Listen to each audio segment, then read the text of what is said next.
don't know if anyone else has experienced this, but I feel like everyone does at some point. Um, Personally, for me, it was a little delayed, but the moment still happened. I like to talk about the times you realize you are, in fact, who and what you are. Now, for me, I always knew that I was a girl, always knew I was somebody's little sister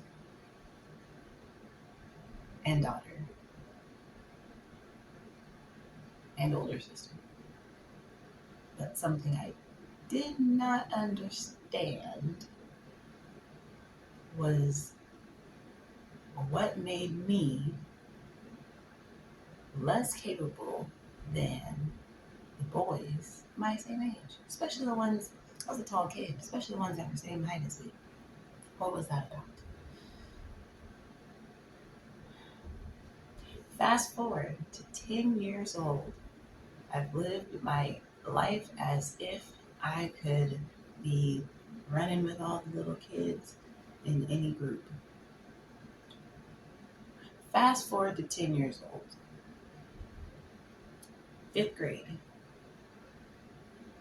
The deception was I was the same height as a boy in my class.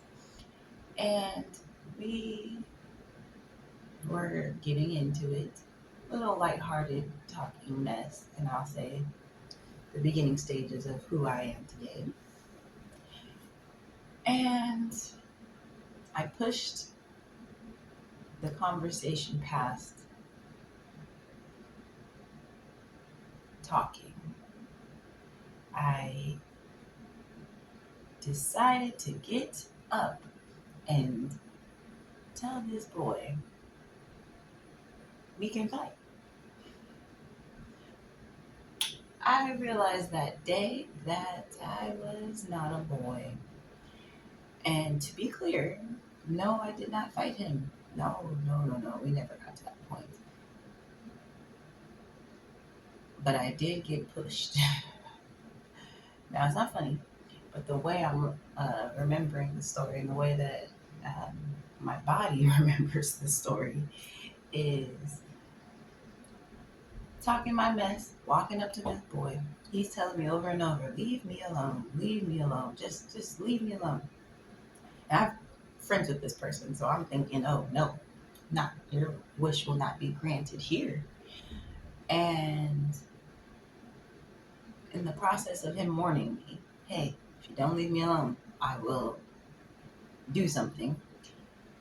I, one, was confident that it wouldn't be anything I couldn't handle, and two, ignorant in what he meant.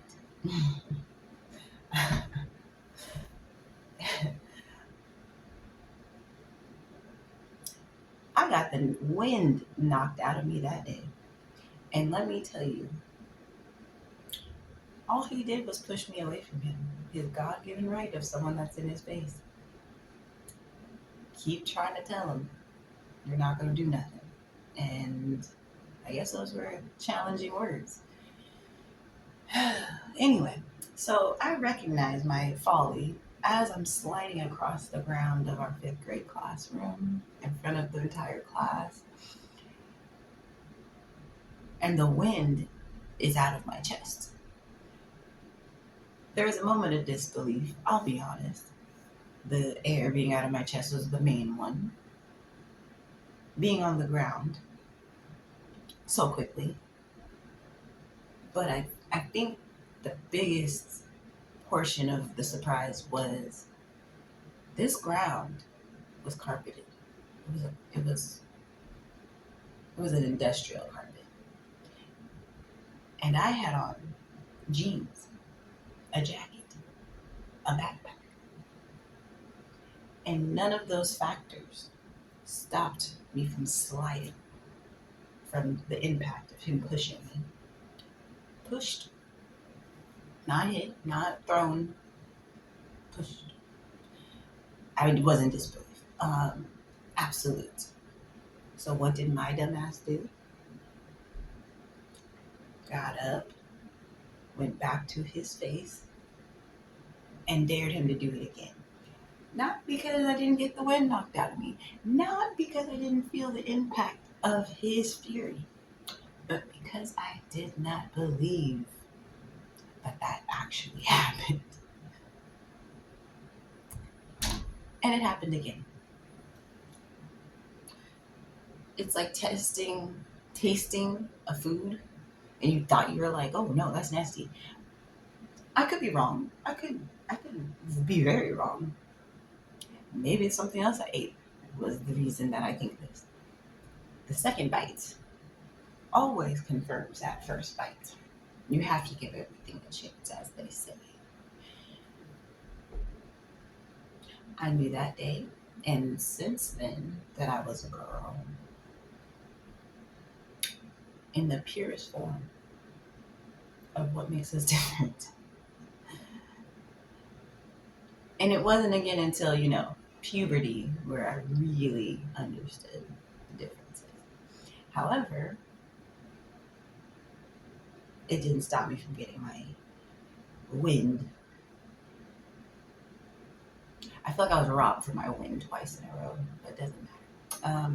So that's my story. If I were to tell you what I learned from that,